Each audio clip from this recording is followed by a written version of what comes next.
माँ, तूने मुझे पैदा क्यों किया? एक बदनसीब लड़की की दर्द भरी कहानी। संध्या बचपन से ही पढ़ाई लिखाई में कमजोर थी। रंग उसका सांवला था, नाक नक्श भी बाकी लड़कियों की तुलना में इतना खास न था। ऊपर से भगवान ने दांतों की बनावट भी टेढ़ी मेढ़ी दी थी। जब संध्या छोटी थी तो बचपन में स्कूल पढ़ने बच्चे चिढ़ाते थे। बड़ी हुई तो गली मोहल्ले के लोग उसे देखकर मुंह फेर लिया करते थे। कोई भी उसका दोस्त बनने के लिए तैयार न था। उसके रिश्तेदार भी कुछ खास उसे भाव दिया न करते। बस एक उसकी माँ ही थी जिसे उसके सूरत या लुक से कोई फर्क नहीं पड़ता।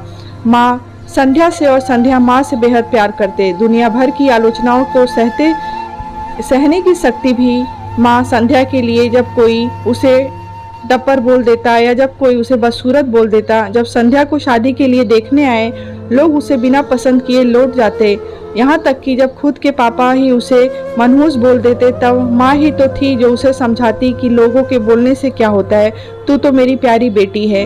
भगवान के किए इतने सारे अन्यायों के बावजूद संध्या जीना सीख गई थी। वह खुश रहना सीख गई थी। जो भी गिने चुने लोग उससे बात करते उन्हें चुटकुले सुनाकर हंसाया करती और खुद भी ठहाके लगाकर हंसती थी।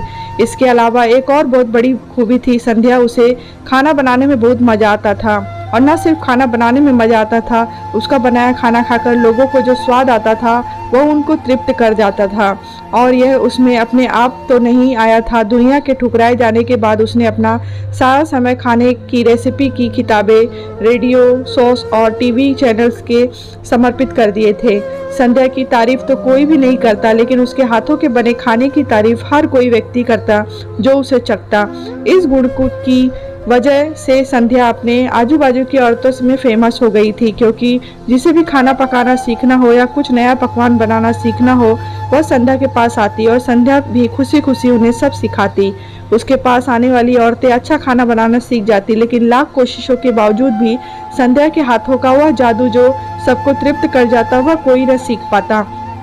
संध्या की जिंदगी इन्हीं उतार चढ़ाव के साथ कट रही थी। एक बार फिर से माँ बाप ने जी तोड़ कोशिश कर एक फैमिली को संध्या को देखने के लिए मना लिया था और अगले दिन लड़का संध्या को देखने आने वाला था। संध्या को इस बात की खबर होने पर वह दुखी और गुस्सा हो गई कि बिना उससे पूछे पता नहीं क्यों माँ बाप लड़कों को बुला लेते हैं और उसका मजाक बना देते हैं।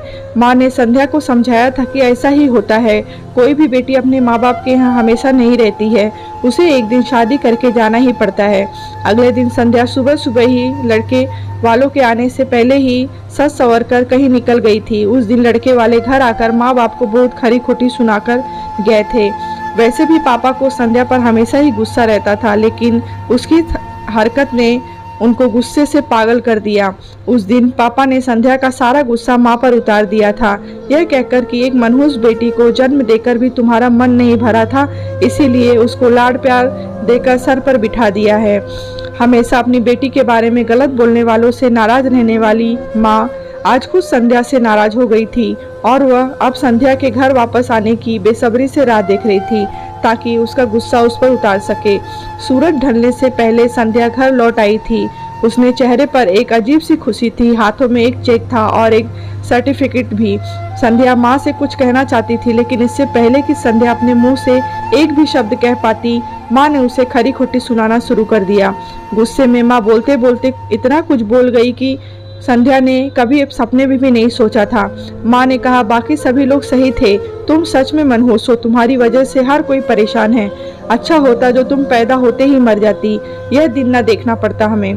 गुस्से से बड़बड़ाती और सब्जी काट रही माँ ने एक बार फिर संध्या की तरफ नहीं देखा था। संध्या माँ की बातें किसी पत्थर की मूरत की तरह सुन रही थी। पत्थर की ऐसी मूरत जिसके शरीर में जान न हो, लेकिन आंखों से आंसू की धारा बह रही हो।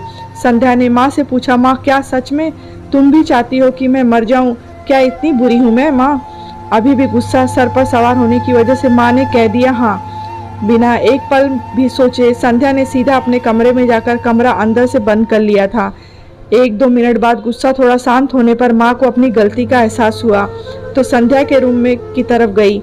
उन्होंने पता चला कि संध्या रूम के अंदर ही बंद कर लिया है। गुस्से से कुछ न ले इसीलिए माँ तुरंत पापा को इस बात की खबर दी। दोनों ने काफी दरवाजा खोलने की कोशिश की, लेकिन नाकामयाब रहे तो दरवाजा तोड़ दिया। अपने स्कार्फ से फांसी का फंदा तैयार कर संध्या पंखे से लटक रही थी। ज़्यादा वक्त नहीं हुआ था, वह सिर्फ बेहोश हुई थी। माँ पापा ने तुरंत उसे पंखे से अलग किया और बेड पर लेटाया। पापा ने तुरंत डॉक्टर को फ़ोन किया। तब माँ का ध्यान बेहोश पड़ी संध्या के हाथ में पड़ी एक चिट्ठी और पास में ही पड़े 5 लाख के चेक और 5 स्टार होटल में शेफ की नौकरी के लिए कंफर्मेशन लेटर पर पड़ी जो संध्या अपने साथ लाई थी। माँ और पापा ने वह चिट्ठी खोलकर पढ़ी तो उसने अभी अभी लिखी थी। चिट्ठी कुछ इस प्रकार थी। मम्मी और पापा, मैं जानती हूँ मेरे जन्म से लेकर आज के दिन तक मैंने ऐसा कुछ नहीं किया जिस पर आप गर्व कर सके, लेकिन मैं आपको बताना चाहती हूँ कि आज मैं खाना पकाने के नेशनल लेवल कंपटीशन को जीत चुकी हूँ और यह 5 लाख का चेक मुझे प्रथम स्थान पर आने के लिए मिला था।